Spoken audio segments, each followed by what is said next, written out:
Et on remercie Pierre Le Marchal d'être avec nous ce soir. Bonsoir Pierre. Merci, bonsoir. Merci beaucoup d'être là. À l'occasion du livre, Leslie Le Marchal, votre fille, qui écrit et qui annote toutes les photos de son frère. Évidemment, tous les bénéfices liés à l'achat du livre vont à l'association dont on va parler. Cette association, Pierre, quand vous l'avez montée en mai dernier, vous avez dit il faut que j'aille très vite. Autrement, si on ne la fait pas, cette association, on va s'écrouler avec ma femme, comme tout parent qui a perdu un enfant. C'est ce qui vous tient aujourd'hui, 6 mois après, c'est cette association ? C'était une des raisons pour laquelle on a démarré cette association très vite. Mais c'est surtout par rapport à Grégory qui, 15 jours, 3 semaines avant, on en a beaucoup discuté avec lui. Et dans l'état où il était, il se voyait vraiment très, très mal. Je suis désolé, hein, par rapport au reportage, je suis un peu... ému. Grégory nous disait il avait toujours protégé sa carrière sans parler de la mucoviscidose, puisqu'on l'a taxé dans pas mal de journaux, comme quoi il avait gagné la Star Academy parce qu'il avait la mucoviscidose. C'était un peu difficile pour lui de renchaîner et parler de la mucoviscidose. Et quand il était à l'hôpital au mois d'avril, il a fait cette remarque qui nous a beaucoup marqué. Il a dit maintenant, je vais en parler. Je vais me faire greffer, je vais faire mon 2e album, et ensuite je parlerai de la mucoviscidose. Parce que je pense que je suis aussi là pour ça. Et je crois que je ne suis pas là pour rien. Et je vais donc parler de cette maladie et ils vont savoir ce que c'est. Cette grève dont vous parlez, qui est le but aussi de l'association pour sensibiliser aux dons d'organes, c'est une grève de poumons dont Grégory voulait bénéficier. Pendant longtemps, il n'en a pas voulu en bénéficier de ces grèves de poumons. Il ne voulait pas, il pensait que ça allait altérer sa voix. Il avait écarté cette idée-là, c'est ça, Pierre? Vous savez, d'abord, une grève quelle qu'elle soit, et là, en l'occurrence, une grève de poumons, c'est pas si facile, c'est une décision à prendre, et c'était le seul à la prendre, cette décision. Et on ne pouvait pas la prendre à sa place. Et ce n'est pas un changement standard de moteur, une greffe. Tous les gens qui sont confrontés à ça le savent. Et il fallait absolument que ce soit lui qui prenne cette décision. S'il n'a pas pris la décision assez tôt, c'est qu'il n'en ressentait pas vraiment le besoin, mais il primait d'abord sa carrière. Et il pensait qu'il aurait été capable de tenir encore un peu plus longtemps pour, comme je disais tout à l'heure, réaliser son 2e album et se faire greffer par la suite. Sa carrière, on a découvert ça dans le reportage qui vient de passer en préparant l'émission. Quand on le voyait sur scène, à l'Olympia notamment, on n'imaginait pas une seconde la souffrance que c'était chez lui. Gérard Louvain, le producteur et qui était le patron de la Starac cette année-là, disait que tous les 15 minutes, il sortait de scène pour aller être aidé, être massé. C'était ça, Nolwenn? Vous l'avez vécu aux côtés de lui, ça? Oui, j'avais eu la chance d'être invitée par Greg sur son dernier Olympia et de chanter un duo avec lui. Et je m'étais assise au fond de la scène sur un petit tabouret, je le regardais comme ça dans mon coin et j'observais. Et c'est vrai qu'on n'imagine pas le travail que c'était d'être sur scène. Et en même temps, il aimait ça et il était... oui, je crois que ça faisait tellement partie de son quotidien à force qu'effectivement, il avait une telle énergie. Mais ça ressemblait pas à ce que n'importe quel autre artiste pouvait vivre. Enfin, je veux dire, dans les coulisses, c'était encore plus dur que pour n'importe qui d'autre. Et l'énergie, je crois qu'il avait d'autant plus d'énergie justement à cause de ça. Est-ce que ça mettait en danger sa santé, le fait de donner autant d'énergie sur scène? C'est les questions qui se sont posées à un moment donné. Est-ce que le fait comme ça, d'aller au bout de ses forces, ça l'a pas épuisé, Pierre? Non, pour lui, c'était... Je disais toujours, il le disait lui aussi, c'était une thérapie pour lui. Et c'est vrai qu'il souffrait, il avait son quotidien, et quand il était sur scène, la tournée qu'il a faite, il y avait un jeu de scène, il y avait des ponts musicaux de temps en temps, parce qu'il fallait qu'il sorte ne serait-ce que 45 secondes, pour, on peut le dire maintenant, pour évacuer, pour cracher, parce que les mucoviscidoses doivent s'évacuer, et pour boire, pour s'éponger, il avait la tête baissée pendant 45 secondes, et quand la musique c'était à lui, il remontait tel... C'était un autre personnage, il y avait 2 personnages en fait. Et il prenait le micro et il partait. J'ai une anecdote du patron d'Olympia qui était avec nous dans les coulisses et qui a tout vécu ça. Et à un moment, je me suis retourné, il avait les larmes aux yeux. Il dit, mais c'est pas possible, comment il fait, quoi. C'était sa force. Et c'est vrai que déjà, la force de chanter, les médecins n'ont jamais su, quelque part, comment il a pu avoir une voix pareille. Je sais pas, on ne sait pas trop où il allait chercher ça, mais c'était étonnant. La maladie, elle a été détectée très tôt. Il avait à peine 20 mois. D'ailleurs, elle a été annoncée de façon extrêmement brutale à votre épouse, sans aucune précaution. Est-ce que pendant toute son enfance, sa petite enfance, et puis ensuite son adolescence, il vivait avec l'idée que la vie allait se terminer très tôt pour lui? Non, je n'ai pas souvenir de ça, mais nous, on a vécu ça comme... c'est sûr, on a encaissé l'annonce. D'abord, on ne savait pas ce que c'était à l'époque, il y a 25 ans en arrière. Quand on nous annonçait qu'on avait la mucoviscidose, on allait voir dans le dictionnaire, et c'était simplement marqué maladie génétique fatale. Voilà ce qui était marqué sur le dictionnaire. Donc vous imaginez bien que pour des parents, c'est quand même terrible. On a découvert qu'il avait la mucoviscidose à 22 mois. On dit que c'est tôt, mais en fait, c'est même tard, parce que les 22 mois, les 22 premiers mois de sa vie, c'était un calvaire. C'était rhino sur rhino, on ne savait pas ce qu'il avait. C'était ponction lombaire, c'était hôpitaux sur hôpitaux. Et on a découvert seulement à 22 mois qu'il avait la mucoviscidose. On l'aurait su plus tôt, dès la naissance. On l'aurait soigné tout de suite, donc il aurait vécu 20 mois, certainement beaucoup mieux. Et ça l'aurait aidé par la suite. La mort, vous en parliez avec lui, Pierre? Non. Non, honnêtement, non, on n'en parlait pas. Vous en parlez avec votre épouse? Il savait très vite, il a su très tôt que c'était une maladie qui ne lui permettrait pas de vivre très longtemps, mais il y a l'espoir. Il y a l'espoir de la recherche, il y a l'espoir des médecins qui travaillent, des chercheurs qui travaillent sur la génétique, et on a toujours espoir. C'est ce que je dis actuellement à tous ceux qui ont la muco maintenant, que je rencontre, et je leur dis, il faut vous battre, quoi. Il faut vous battre à travers ce que vous faites vous, à travers ce que vous avez vu de Greg. Il n'est pas venu pour rien, il est là encore, Grégory, et il aide tous ces jeunes à combattre ce mal.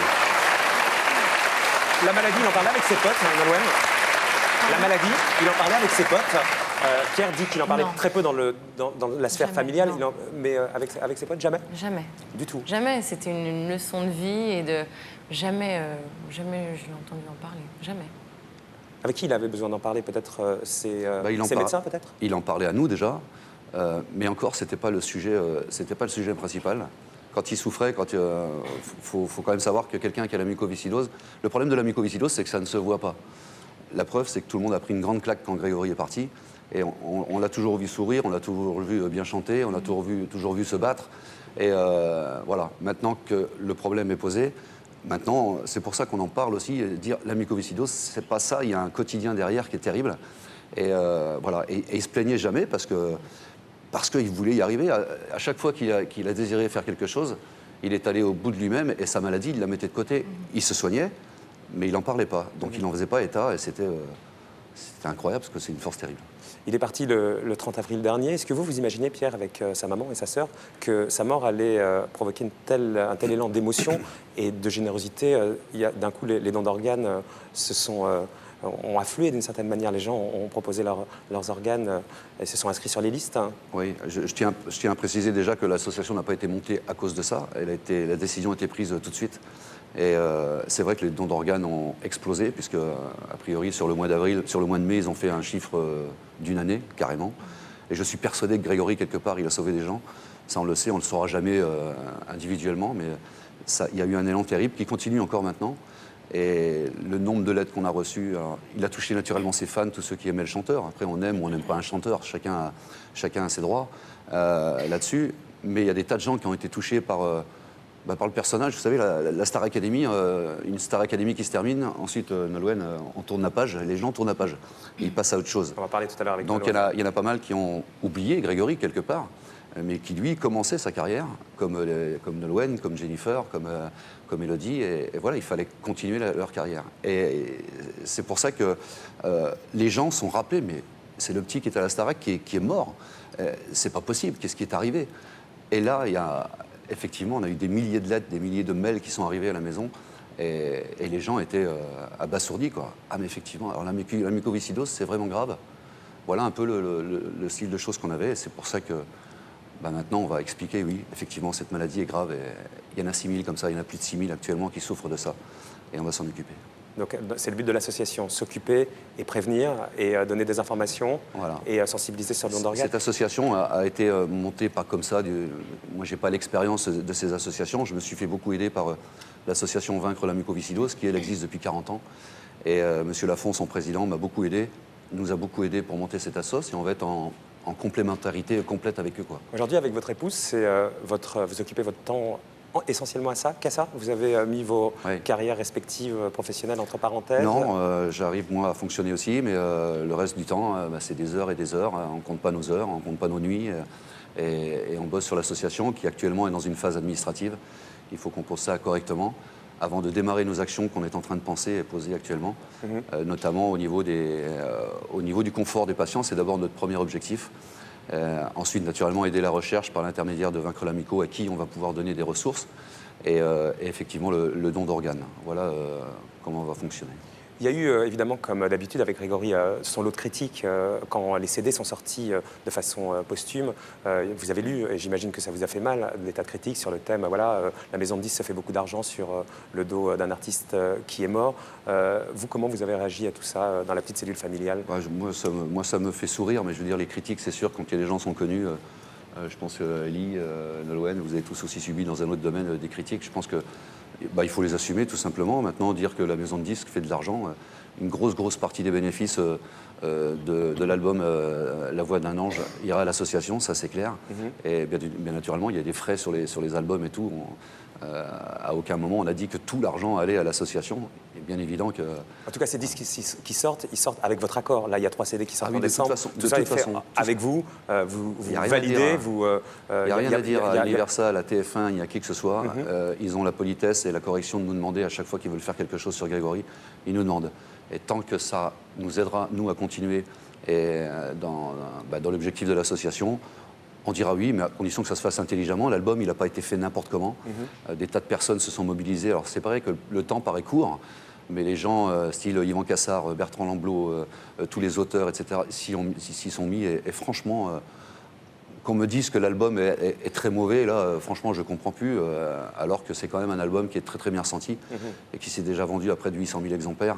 Et ça, c'est une réussite. On n'achète pas l'album comme ça, il faut aussi l'écouter, et les gens l'écoutent beaucoup. Et les livres qui sont... Les livres, Pierre, qui sont sortis, il y a celui de Leslie, sa sœur. On va en dire 2 mots dans un instant, mais il y en a eu d'autres. Ça vous a choqué. En revanche, vous avez l'impression que, pour être clair, on s'est fait du fric sur la disparition de Grégory? Je m'attendais un peu à cette question. Je ne suis pas trop intervenu sur le livre qui est sorti d'une autre maison d'édition il y a peu de temps.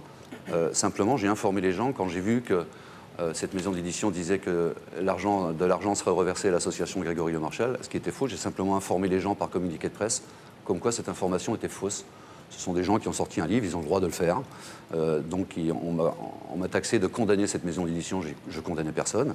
Simplement, je disais que j'étais contre parce qu'effectivement, ne pas nous faire un livre sur Grégory sans approcher les proches, les parents, etc., ça me paraissait complètement utopique. Et ils ont voulu se donner bonne confiance en nous contactant, effectivement, mais à un moment donné où le livre était déjà bien avancé, et en nous disant on va vous reverser 1 euro par livre. Et je ne mange pas de ce pain-là, tout simplement, mais je suis en colère, oui, bien sûr, par rapport à ça, mais je n'attaque personne, je n'ai pas le droit de le faire, mais j'ai le droit aussi de m'exprimer, moi. Eux ont le droit de sortir un livre, mais moi, j'ai le droit de m'exprimer sur ce qui se passe. Le livre qui sort, donc, c'est Leslie, la sœur de Grégory, qui a annoté donc, ses photos. Elle va comment, elle? Vous la connaissez, vous, Nolwenn? Ouais. Oui, je connais Nolwenn. Elle connaît tout le monde, Nolwenn. Leslie, c'était une idée qui est venue de Michel Lafon lui-même, qui nous a proposé de faire cet album photo en mettant Leslie, pourquoi pas, rédactrice en chef de ce livre. Elle a tout de suite accepté. Et c'est vrai qu'elle est assez discrète, mais elle a toujours eu un amour profond pour son frère. À aucun moment une pointe de jalousie alors qu'elle aurait pu. Elle a été très intelligente par rapport à ça. Elle nous a fait un livre vraiment magnifique avec de superbes photos. Et elle parle sous certaines photos, mais elle parle à Grégory. Et elle lui dit des choses, peut-être que certaines choses qu'elle ne lui a pas dit, peut-être en face, que nous, on ne lui connaissait pas non plus. Et ça a été une belle expérience pour elle, ça c'est sûr. Mais nous aussi, on a beaucoup appris sur notre fille. Nous, on voulait en passer quelques photos, puisque c'est des belles photos qu'il y a dans le livre. Je te passe, Ellie. Et c'était pas possible, vous vouliez pas qu'on en passe? C'est trop dur pour vous de voir ces photos? Non, c'est pas dur. C'est vrai que c'est difficile de. Quand elle a fait le livre, Leslie, je n'ai rien fait sur ce livre. C'est elle qui a vraiment tout fait. Et j'avais du mal à me pencher là-dessus. Alors pour vous dire, l'effort qu'elle a fait, peut-être pas un effort, mais elle a pris sur elle.